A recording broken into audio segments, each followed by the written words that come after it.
દર્શક મિત્રોને મારી ચેનલમાં સ્વાગત છે। અલ્ટો કાર 2011નું મોડલ,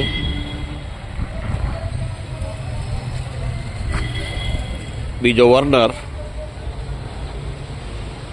આખી ગાડીનું કવરિંગ કરી દો અને પછી એની કિંમત પણ બોલશું।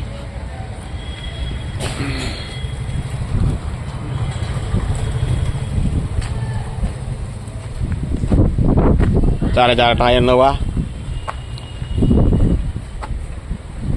અંદરનું ઇન્ટિરિયર જોઈ લ્યો।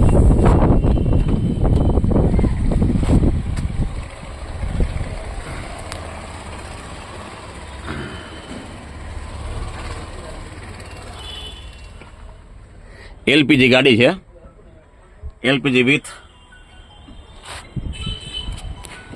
પેટ્રોલ।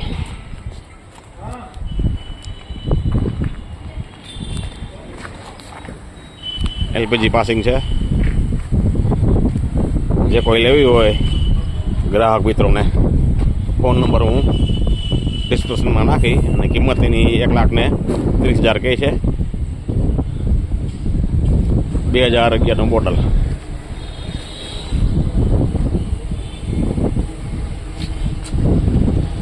જે કોઈને લેવી હોય એ નંબર આપું છું, એમાં સંપર્ક કરે।